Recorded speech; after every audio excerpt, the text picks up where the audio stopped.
In 1941, Aunt Esther's father was killed in an accident during the Blitz.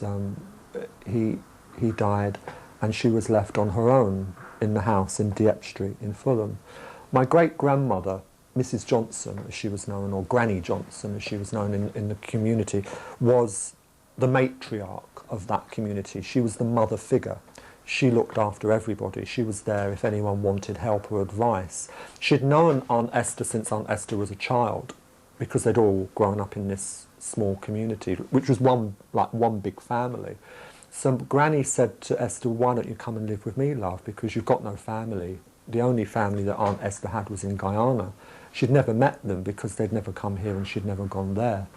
So what happened was that my great-grandmother adopted Aunt Esther, and Aunt Esther adopted her. And that's how she became part of my family during the war. She also did war work in that she was a fire watcher at Fulham Hospital. That meant that she had to go up onto the roof and watch during air raids for incendiary bombs, and helping to unite her community, helping people get to the air raid shelters. When we had air raids in Dieppe Street, we used to go over the shelter, and I used to live with Granny Johnson then, and she used to light the fire. There was fires in there, and she'd cook sausages, whatever was, bread, and we used to have a good time in there. We used to come home from work, go to the shelter, because it was warm. She'd have the fire lit. She'd have our tea ready, everything.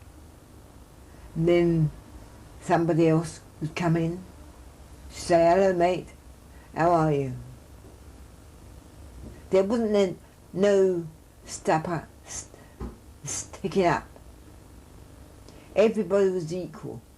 They lived at number 13 Dieppe Street, and my mother and Aunt Esther always laughed and said it was lucky 13 because it wasn't flattened in the bombing. Half the street was, but lucky 13 survived. And they lived in very cramped conditions. Granny lived at the top in one room with Aunt Esther. Esther had a bed in the corner. My mum lived on the floor below, and other members of the family were there. And my mum said, it was really important that they got out and visited places. So Aunt Esther, when my mum was growing up, was forever taking my mum, Kathy, out on day trips to the seaside, to the countryside, and one of their favourite places was Kensington Gardens, to the Peter Pan statue, and Hyde Park, places like that. 1948 was an important landmark because that was the arrival of the Empire Windrush at Tilbury Docks in June, the post-war migration of people from the so-called colonies who were invited here to work and settle. The kind of multicultural, culturally diverse Britain that we know today really began there. But what I later learnt was that there were people of African descent before Windrush, one of whom was my Aunt Esther. But attitudes towards black people in Britain did begin to deteriorate. There was no real preparation for them. They were forced into, bad housing, low-paid jobs. There was the riots in Notting Hill in 1958, and my aunt was very distressed by that kind of thing. In 1959, her cousin Leon and his family came over from Guyana to settle here. They were part of that post-war settlement. And she would take Leon out on day trips to see what she said to him was a bit of England. Let's go and see a bit of England, because he wanted to see the sights. And they went to Windsor Castle for the day. My cousin came over and we went to Windsor Castle. And he said, "Come on, we'll go and have a drink." And we went in a pub. There was several other people there. And he said, "Come on, let's go and have a drink." I said, "Oh, all right." So we went in, and she said, "We don't serve you. We're closing." I said, but you got all these other people here. He said, come, love, come. They don't want us. I said, I don't want them. From Aunt Esther, I learned about the importance of oral history testimony. It's very important for young people to talk to older relatives and find out about their life stories. And this is especially true in black British families, because that is a kind of story that is largely unrecorded in the history books.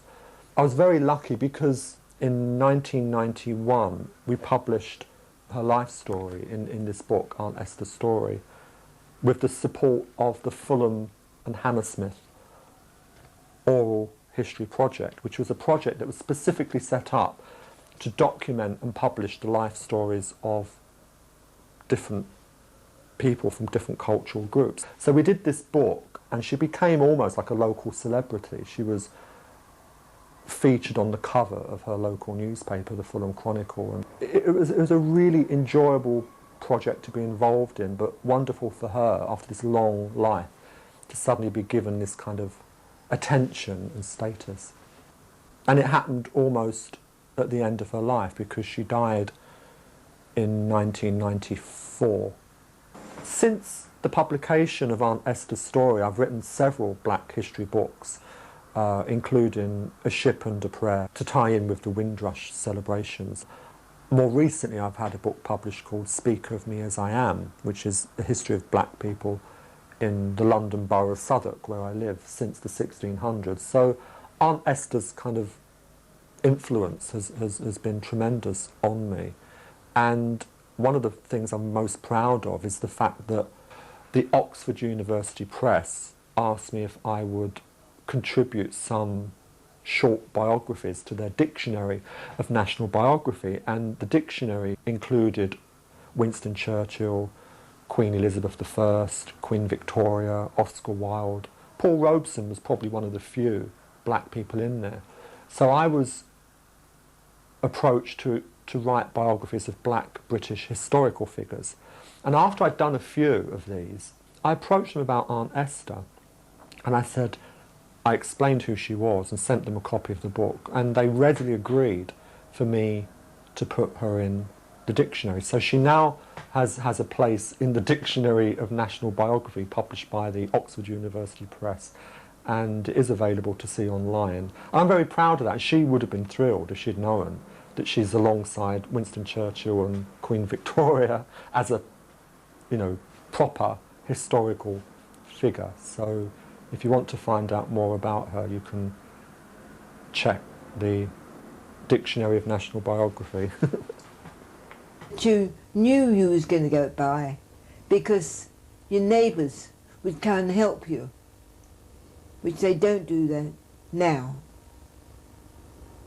You wouldn't go hungry in the old days. They say the good old days, and they were good old days.